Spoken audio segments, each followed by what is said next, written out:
Assalamualaikum.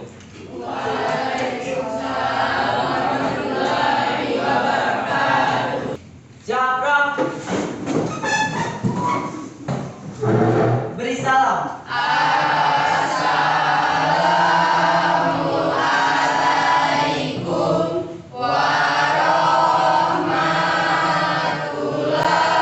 warahmatullahi wabarakatuh. Jawab.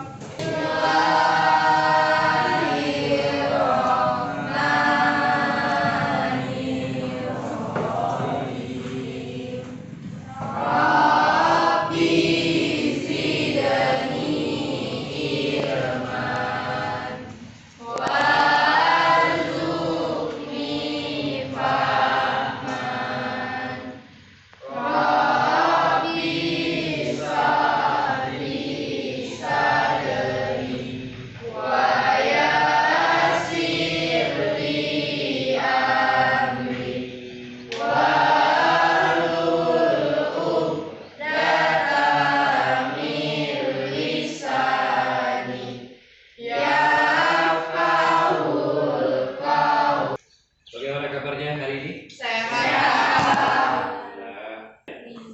Al-Hafidh? Ajilatun Nadira? Ajlul? Ada Pak.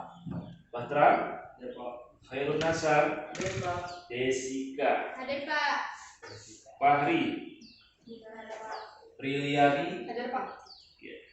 Harida? Ada Pak. Iqbal? Ada Pak. Jibril? Ada Pak. Ya. Maulida? Ada Pak. Mardatillah?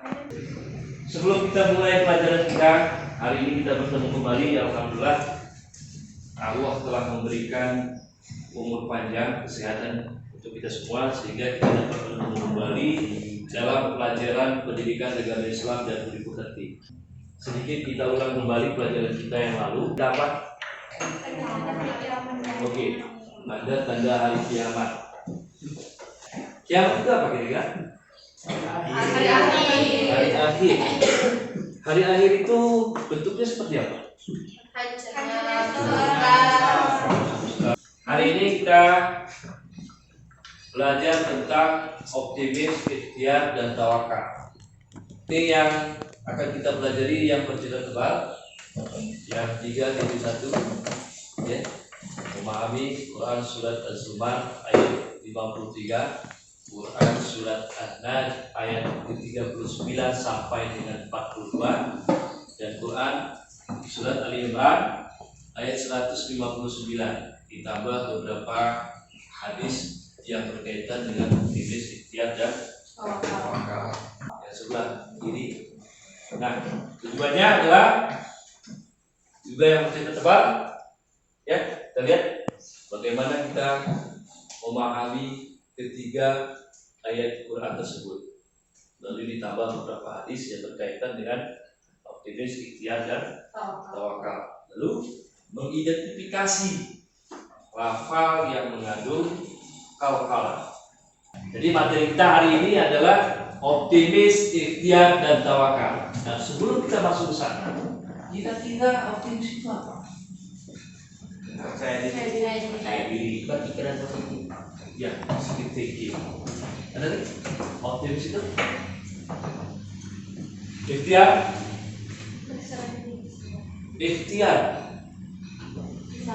berusaha, ya, berusaha melakukan sesuatu. Tawakal berserah diri kepada Allah Subhanahu wa taala. Optimis, ikhtiar, dan tawakal di sini tujuan akhirnya muaranya adalah implementasi. Bagaimana ketiga sikap ini kita implementasikan di dalam diri kita, dalam kehidupan sehari-hari, baik itu di sekolah, di rumah, juga di masyarakat. Nah, ketiga-tiganya harus kita implementasikan. Semua yang kita lakukan, semua yang kita usahakan harus dibarengi dengan sikap optimis. Kalau tidak optimis, tidak perlu dilakukan. Setelah kedua-duanya dibarengi, ada sikap optimis, ikhtiar, baru kita berserah diri kepada Allah Subhanahu wa taala. Artinya segala sesuatu yang kita lakukan kita serahkan kepada Allah. Ya Allah, saya sudah melakukannya dengan semaksimal mungkin, sekuat tenaga saya. ya saya serahkan hasilnya kepada Allah. Artinya jika usaha itu berhasil, kita akan merasa bersyukur, ya, bersyukur. Apa tujuan Allah itu menciptakan malam dan siang? Apa tujuan Allah itu menciptakan kiri dan kanan, depan, belakang, utara, selatan, timur, barat? Apa tujuan? Disitulah letak keadilan Allah.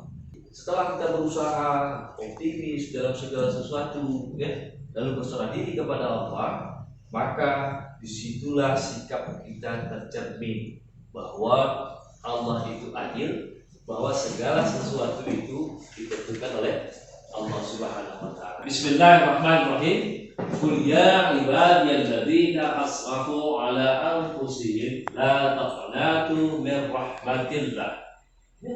Innallaha yaghfiru dzunuba jami'an. Innahu huwal ghafurur rahim. Ini surat Al-Zumar ayat ke-53. Jadi coba Jibril kalau bacakan terjemahannya yang keras. Katakanlah wahai hamba-hambaku yang melampaui batas terhadap diri mereka sendiri. Ya. Janganlah kamu berputus asa dari rahmat Allah. Ya. Sesungguhnya Allah mengampuni dosa-dosa semuanya. Sungguh Dia yang Maha Pengampun, Maha Penyayang. Ya. Artinya kita tidak dibenarkan berputus asa terhadap rahmat Allah. Ya, hari ini kita bisa bernapas, itu rahmat Allah atau bukan? Rahmat Allah. Hari ini kita sehat, rahmat Allah atau tidak? Hari ini kita bisa bertemu, rahmat Allah atau tidak? Itu maknanya. Jadi kalau kita pikirkan, kita renungkan dalam-dalam, semua seluk-beluk kehidupan kita itu merupakan rahmat daripada Allah Subhanahu wa taala. Kayak seperti yang saya katakan tadi, jangan sekali-kali mengatakan bahwa Allah itu tidak adil. Adil, Allah itu adil.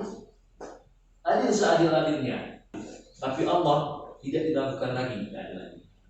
Semuanya Allah ciptakan manusia itu bersuku-suku, berbangsa-bangsa, ya, berbagai ras. Terus ya, tidak satu ras kan?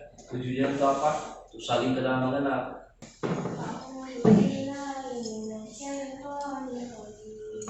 Bismillahirrahmanirrahim.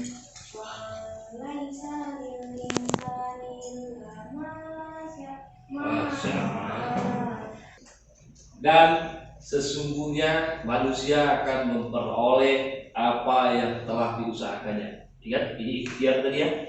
Sesungguhnya manusia akan memperoleh apa yang dia ikhtiarkan, apa yang dia usahakan.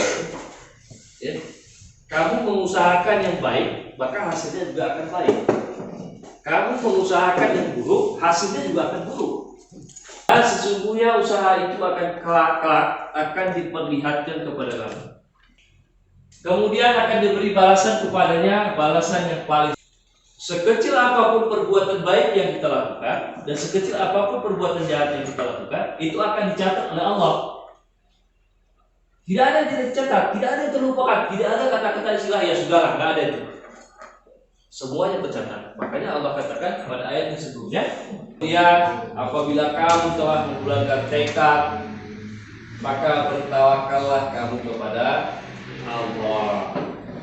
Sungguh Allah mencintai orang-orang yang bertawakal. Artinya orang-orang yang berserah diri kepada Allah. Ya, nampak kan? Yang pertama tadi kita dianjurkan untuk optimis supaya jangan kita berputus asa terhadap rahmat Allah. Yang kedua tadi, segala sesuatu yang kita usahakan akan ditunjukkan kembali oleh Allah kepada kita kelak di hari akhirat. Yang ketiga, apabila kita sudah membulatkan tekad atas segala sesuatu, maka kita harus bertawakal kepada Allah. Tiga kan? Yang pertama, optimis.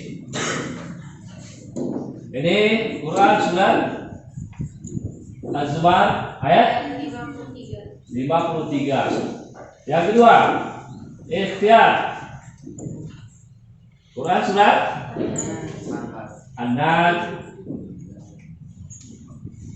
ayat 39 sampai 42. Lalu yang ketiga, tawakal. Quran surat Ali Imran 1, 5. Ya. Ini ada tugas. Tugas ini berkaitan dengan pelajaran kita, dengan materi kita. Ya. Oke, berkaitan dengan ini, kamu dianjurkan untuk mengidentifikasi huruf qalqalah yang ada dalam mushaf Al-Quran. Kira-kira dari hasil paparan materi kita, siapa yang bisa menyimpulkan sedikit tentang materi kita sebelum kita mengakhiri pelajaran ini? Ya, silakan. Optimis tidak akan berhasil tanpa ikhtiar dan ikhtiar tidak akan berhasil tanpa tawakal. Yo, bagus. Tutup pelajaran kita. Perlu diingat bahwa optimis, ikhtiar, dan tawakal, ya, itu merupakan 3 sifat, 3 bentuk akhlak yang harus kita tanamkan pada diri kita masing-masing. Ya, jadi untuk mencapai kebahagiaan hidup juga itu harus kita lakukan. Nah, tadi sudah kita sampaikan bagaimana dalil-dalilnya yang menyatakan optimis, ikhtiar, dan tawakal, dan juga 3 hadis yang berkaitan dengan optimis tersebut. Coba kita tanamkan pada diri kita, kita implementasikan di dalam kehidupan kita sehari-hari, baik itu di sekolah, di rumah, di masyarakat. Cerminkan sikap itu. Ya, jangan pesimis. Kalian punya masa depan, kami juga punya masa depan. Kami tetap masa depan itu dengan optimis. Untuk mencapai masa depan itu butuh usaha, ikhtiar, dan itu sebagai bagian terakhir dari optimis dan ikhtiar itu kita harus tawakal kepada Allah Subhanahu Wa Taala. Nah, jadi ketiga sifat ini harus ditanamkan pada diri kita masing-masing. Ya, bisa yang ditumbuhkan ya? Bisa? Bisa? Ya, kalau begitu untuk tugasnya silakan di resume bukunya. Halaman berapa ini? 134 ya? Ya, tahu semua? Nah, bisa ya? Minggu depan bisa dikumpulkan. Nah, karena waktu kita sudah selesai, sudah habis, mungkin ada kelas lain yang akan masuk atau guru lain yang memberikan materi baru selain bidang studi IPA ini. Dengan demikian, untuk memberkati pelajaran kita hari ini, mari sama-sama kita baca Alhamdulillah. Alhamdulillah. Terima kasih. Assalamualaikum warahmatullahi wabarakatuh.